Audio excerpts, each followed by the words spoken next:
I want for Christmas or the holidays is spend time with my family. So we'll go to Canada. So family niya and my family is yun, celebrate Christmas together. okay. Thank you. Have a great Hi, evening. Maha. Good evening. I'm Becky. Kamusta kayo? You're stunning as always. Walang pinagbago kahit na. So, ano yung best advice na mabibigay mo sa mga kapwa mommies natin na gusto pa rin maging fashionable? Take your time. Siyempre, iba lang yung pressure sa akin kasi ang trabaho ko ay artista. So talagang may pressure magpapayat, magpaganda. Pero ang sarap ilasapin yung pagiging model. So alam mo yan, yung akin, yung buti na lang, marami akong friends na grabe support sa akin. Pag gusto ko maging mommy, pero pag gusto ko magpaganda, maging artista naman ako, yung sinusuportan mo. So sa mga mommies, parang love yourself. Pero syempre, iba kapag mommy ka na. Kaya talagang, ano lang, dahan-dahanin lang natin. Huwag nating i-pressure masyado yung sarili. Pero grabe, walang bakas. Ay, thank you. Ano na rin, ilang taon na, nag-1-year-old naman yung si Maria. Yeah.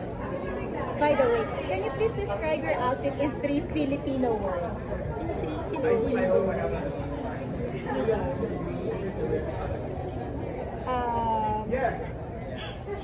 Help me.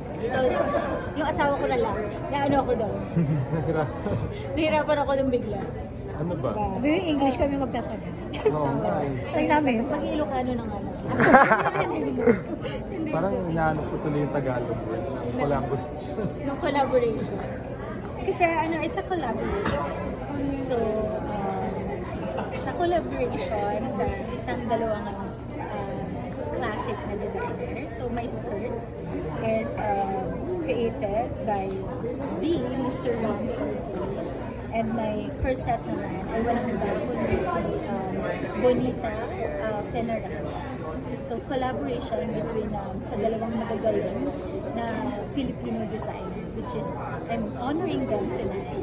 Kaya sila yung mga napili ko na. So, nasabi ko yung, ikaw na. Hindi ko na alam kung ano. Hindi ko alam kung ano yung 3 words. Pero, so, ano ba? Ano ba yung kasi weaving to eh. Hindi masugid. Yung, Mahibla. yung talagang, parang, kumbaga masugid ginawa yung something gano'n. Hindi ko alam. I don't know what's the right Tagalog time. Pero yung detalye.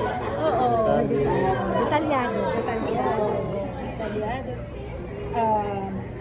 Pinay na Pinay. Kasi Ang galing siguro nila. Ang galing ng mga Filipino designers na designers. At yung mga nag-weave ng tinalak skirt. Tinalak.